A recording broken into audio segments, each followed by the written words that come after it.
I moved to a small Alaskan town no one's ever heard of. Population? Under 50. Roads? Non-existent on GPS. They welcomed me with warmth, but gave me one rule I had to follow. Never, ever look out the window after 12 p.m. I broke it once, and I saw something that should not exist in this world. Asterisk, I should have turned back the moment I crossed the faded, "Welcome to Silver Pine" sign, paint peeling, rust bleeding down the metal like tears of warning. But I didn't. The U-Haul rumbled over cracked, frost-bitten pavement as snow fell in lazy spirals. There was no signal on my phone. My GPS glitched out 20 miles ago, and I had been following vague instructions scribbled on a gas station napkin. Silver Pine is real old. Locals mostly keep to themselves, the attendant had said with a nervous twitch. But the quiet up there is different. Different was right to be by the time I reached the main road. If you could even call it that. My breath was fogging up the windshield, and every instinct inside me told me to turn the hell around. But I didn't. I came to Silver Pine for a reason. To escape the chaos. To disappear. You don't run from a big city unless you've got something to run from. Or someone that I'd rented the house sight unseen. Just a photo and a Craigslist listing. 2 bed/1 bath. Cabin-style home with furnace, generator, and mountain views. Safe. Quiet. $350 per month. Long-term renters preferred. One rule, don't look out the windows after 12 p.m. I thought it was a joke. It wasn't. The cabin sat on a slope, slightly crooked like it had been shoved there by a giant hand and forgotten. Pines surrounded it like sentries. Their needles whistled low secrets whenever the wind stirred.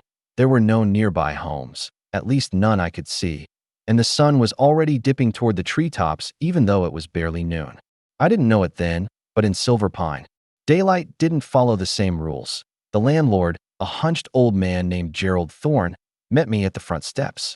His face looked like it had been carved from weathered leather. Deep creases, sunspots, and eyes too blue to be natural. Get inside, he rasped. Clock's nearing 12. I blinked. It's not even, don't argue. Inside, I followed him in. The house was warm, smelled like cedar and something else. Musk. Age. Gerald didn't waste time. He pointed at the living room window, which had thick black curtains and wooden slats nailed across them. Rule's simple, he said.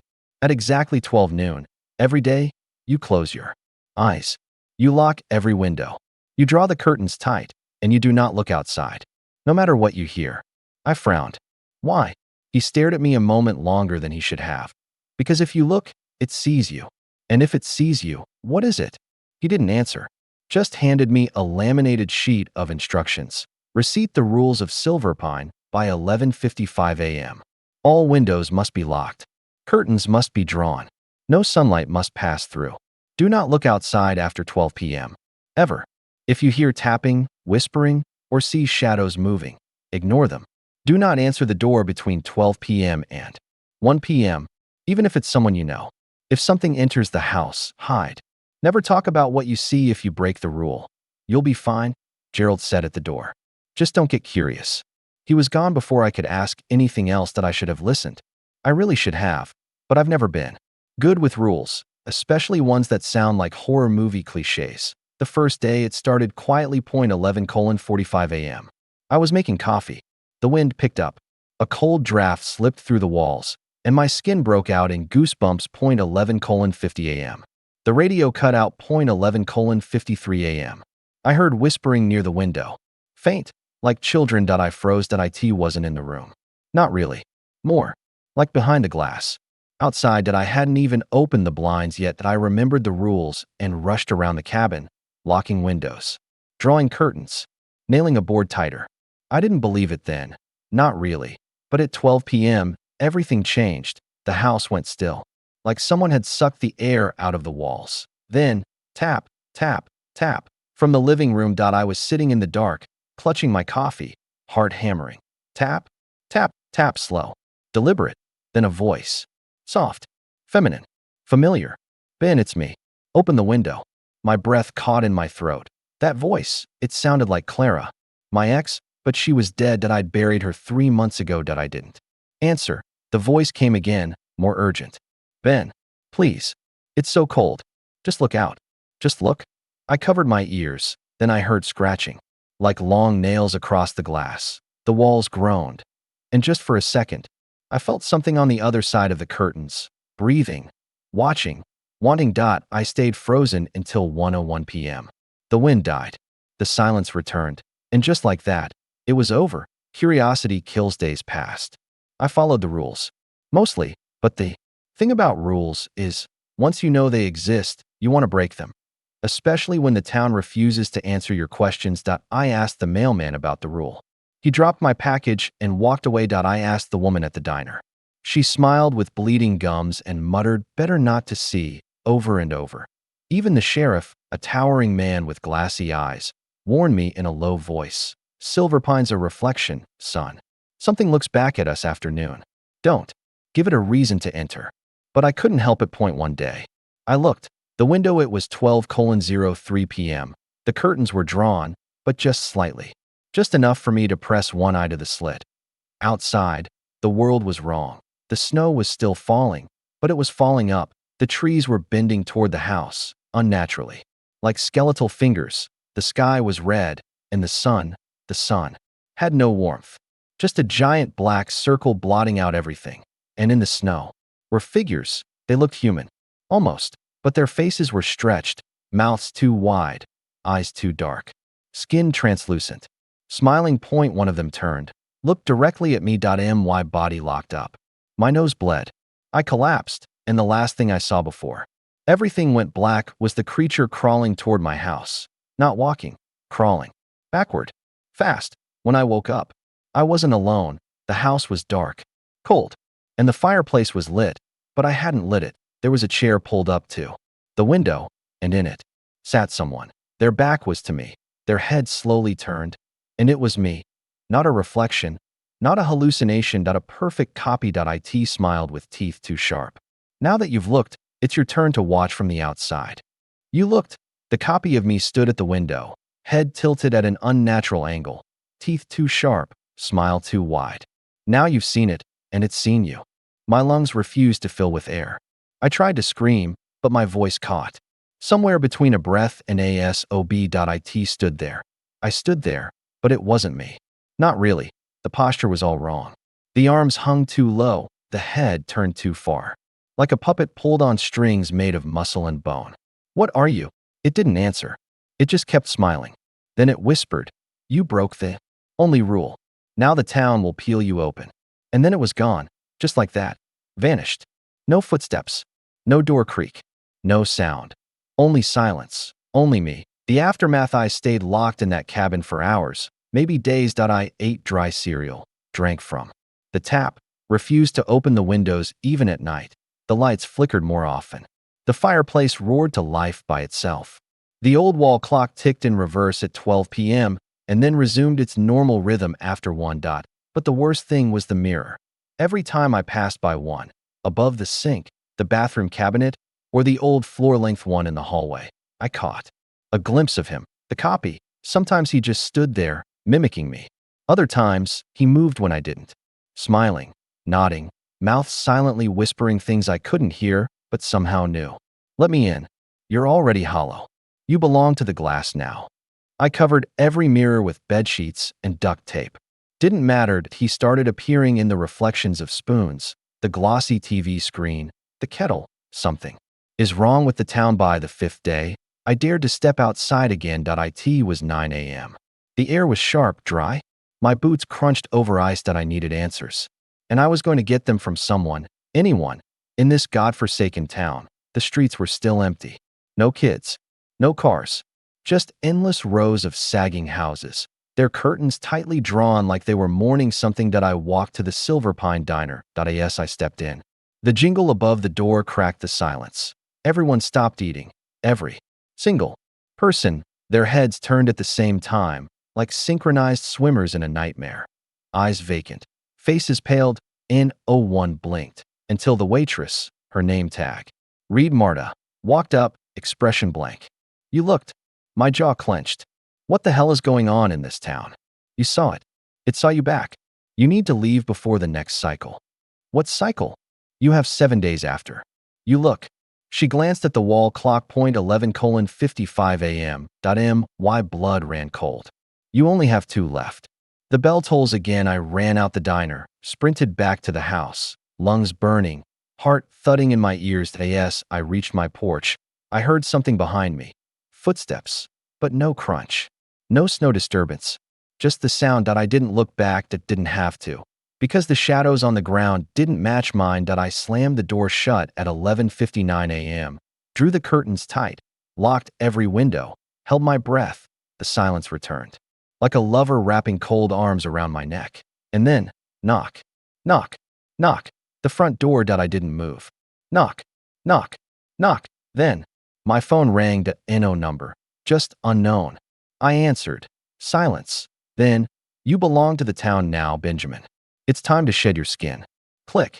The sheriff's secret. On the 6th morning, I drove to the sheriff's station. That he was sitting at his desk, polishing an old revolver with slow, tired hands. He didn't look surprised to see me. You looked. I slammed my fists on his desk. Tell me what the hell is going on. He just sighed. And then, slowly, he pulled his shirt aside. Claw marks. 4 deep scars carved into his chest. Old. Blackened. Pulsing slightly. I looked in 1987, he muttered. I was 17. My sister had looked the day before. I heard her voice the next noon. I thought I could save her. He poured 2 shots of whiskey. Handed me one. The thing outside the window. It isn't just one entity. It's part of the town. Or maybe the town is part of it. Either way, when you look, it knows. It follows. And eventually what? He looked me dead in the eyes. It takes your place. And you take. It's. I laughed. Because what else could I do? He didn't. Final warnings. He gave me a box. Inside, old newspaper clippings, Polaroids, death certificates. All the same pattern. Resident goes missing after unexplained disappearance. Body found mangled, window shattered. Local man reported seeing himself in neighbor's home before vanishing. The town had been feeding it for decades. Feeding it people. The final noonday 7. That I didn't sleep the night before. That I sat in the living room with every light on, staring at the boarded up window. At 11:59 a.m. The walls began to shake. That a high-pitched whine echoed through the house, like metal scraping bone. Then, boom, the front door flew open. Wind howled in, and I walked in. Not the reflection, not the hallucination, the copy. It grinned, twitched. Your time's up. And then it charged me. The struggle we fought in the cabin like animals. It had my strength, my voice, my face, but its skin was wrong. Slick, cold, too perfect. That I stabbed it with a broken chair. It didn't scream. It laughed, then it whispered. We trade places now. Everything went black. When I woke up, I was standing in snow, naked, alone, and the sky was red. The sun, black. The world, inverted. I looked up at the cabin and saw me standing at the window, smiling, waving. I'm stuck outside now. I walked backward through the forest, crawling in ways I shouldn't. I wait at strangers' windows, tapping lightly. I whisper their names in familiar voices, because if they look out, I can get back in. But until then, I'm here, with them, watching, smiling, waiting for noon. They say if you stare into the abyss long enough, it stares back. But what they don't say is, if the abyss likes what it sees, it reaches through. It takes you. And it never gives you back. I'm not supposed to be able to tell this story. I should be gone, buried, lost in the snow like all the others before me. But somehow, some sick twist of fate, I'm still conscious, still aware, still screaming from the wrong side of the glass. The world beyond the window. There's no real way to explain what's outside the window unless you've been here. But I'll try. It's like our world, but wrong. The trees are made of bone. They stretch like fingers toward a bloated red sky, where the sun hangs like a black, pulsing sore. The snow falls upward. The shadows crawl on their own. Everything smells like rust and rotting meat. But the worst part, I'm not alone. There are others, figures that once looked human, now twisted, broken, hollowed out, and filled with something else. They move in twitchy, jerking motions. Their eyes glow pale yellow. Their mouths never close, and they all watch me, like they're waiting for my transformation. Because the longer you're here, the less you stay. The voice in the pines. I hear whispers from the forest. They don't come from the creatures. They come beneath them. Something deeper, older. A voice like dry leaves grinding in a furnace. Do you know what you are? You broke the veil. You invited the reflection. You are now of the hollow. That's what they call this place. The hollow, not hell, not limbo. The hollow, a space between what we see and what sees us, a place where forgotten things rot, where curiosity is punished with eternal reflection. Back in the real world, through cracks in the sky, I can still glimpse the real world, the cabin, the trees, silver pine, and sometimes I see myself in there. The copy.it has taken over. It walks, talks, eats, laughs like me, but it's not me. And I think the town knows. Or at least some of them do. Gerald returns through the window. I saw him again. Gerald Thorne, the landlord. That he stood at the porch, staring into the house. He didn't smile, didn't knock. He just said, in a voice I could somehow hear in both worlds, "You shouldn't have looked, Ben. But there's still one way out." My heart, what's left of it, shuddered. One way out. The book of names. Time doesn't pass normally in the hollow. But eventually, I found something buried in the snow. A book, wrapped in skin, bound with teeth, heavy as guilt. Inside, names, hundreds of them, people who looked. Each name was written in blood, some half-faded, others scratched out entirely. The bottom of every page. To return, one must take a name for a name, a soul for a soul. That's the rule. If I want out, I have to bring someone else in. The inverted town. I wandered through this hell's cape for days, maybe weeks. I've found twisted versions of Silver Pine landmarks. The reverse diner, where rotted patrons sit chewing their own hands. The melted church, with a preacher that bleeds fire and speaks in reversed Latin. The school of bones, where laughter never stops and children's shadows crawl independently. Each location bleeds the same message. This place feeds on voyeurs. It survives because people look. Curiosity is its bait. Obedience is the only protection. And now, I'm part of the bait. The mirror ritual. One night, if night even exists here, I was drawn to the reflection pool. A body of water as black as obsidian and still as death. In it, I saw my old self, back when I was alive, happy, with Clara, before the accident, before the screaming, before I came here. The pool whispered, "Take one, and you may leave." And then, it showed me a name, Marta, the waitress, the one who told me I had 7 days, back in Silver Pine. Marta's Piva. Marta had been having nightmares ever since she talked to me. The real me. She'd felt something watching her, following her. She thought maybe she'd broken the rules, too. Until one day, she passed a window at exactly 12:01 p.m. Just for a second, and she saw her reflection blink, but she hadn't. That night, the dreams began. Worms beneath her skin, shadows beneath her bed, a voice in her ear whispering, "He chose you." The trade in the hollow. I knelt by the pool. My hands trembled. My mind shattered. I didn't want to do it, but I wanted out. The whisper came again, a soul for a soul, a breath for a breath. I closed my eyes, said her name, Marta Renee Holloway. The pool accepted. I felt the ground shift. A wind howled in my ears, and I was lifted, as if pulled through the spine of the world. Back in my body, I gasped awake. On the cabin floor, back in the real world, light, heat, smell, sound. I was back. I was whole, but I wasn't alone. Marta was gone. The news came on local radio. Silver Pine local. Marta Holloway has gone missing. Last seen near Pine Street Diner. Authorities are baffled. But I wasn't. I knew where she was. I saw her, through the mirror, screaming, clawing at the sky, becoming one of them. Just like I almost did. The cost of survival. I had escaped the hollow, but something came back with me. I started hearing tapping again, faint whispering at the window. Reflections still twitch. Clara's voice sometimes calls my name through the sink drain. And worst of all, the rule isn't enough anymore, because now they know I broke it, and they want me back. The new rule. I found a second set of rules hidden beneath the floorboards of the cabin, burned into aged wood. Scroll the new rules. After your return, never look into mirrors again. Do not say the name of who you sacrificed. Do not sleep facing the window. If you hear them whisper, do not respond. If you see yourself standing outside, don't let him in. But I already broke Rule 5. Last night. I woke up, and I was standing outside, looking in, smiling. Every reflection is a doorway, but some doors only open one way. The hollow is behind me, but its hand still grips my shoulder. I didn't escape. I just brought it with me. 2 weeks after my returnee no longer recognized my own face. Not completely. My right eye twitches at odd times.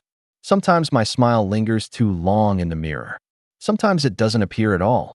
Sometimes I blink and the reflection doesn't. I wear sunglasses indoors now. Sleep with curtains stapled shut.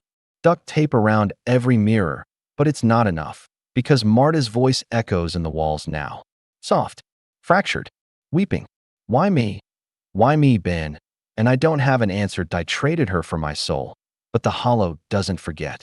And it doesn't forgive that the town as Silver Pine has grown quieter. People speak less, stare longer, move slower. I walked past Gerald's house.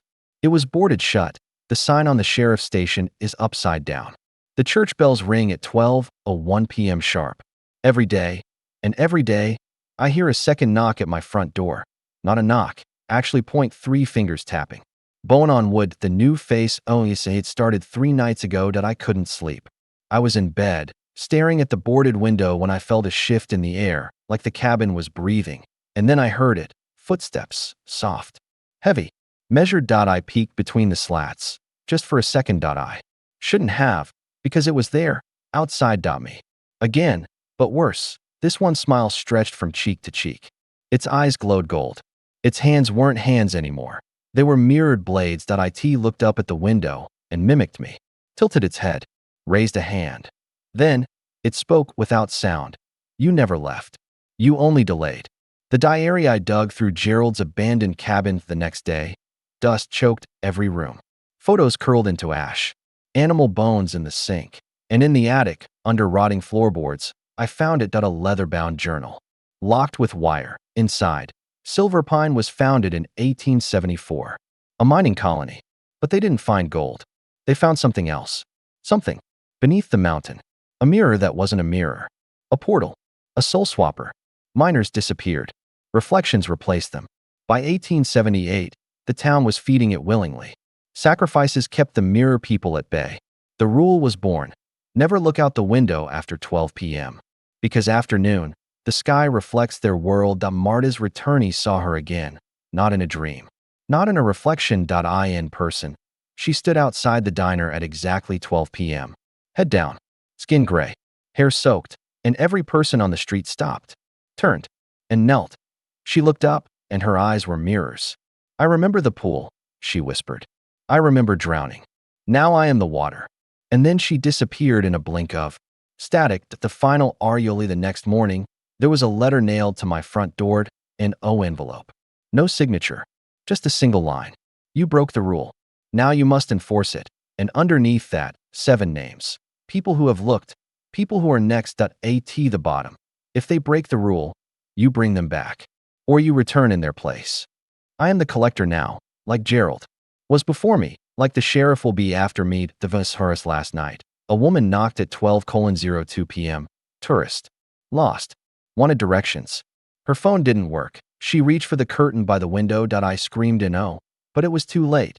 She peeked, paused, smiled, and then calmly slit her own throat. The blood-spelled look on my hardwood floor. I burned the rug didn't help. The next morning, my reflection was wearing her face. The forgotten law. I found one last page in the journal. It was folded into the spine, buried beneath wax and sinew.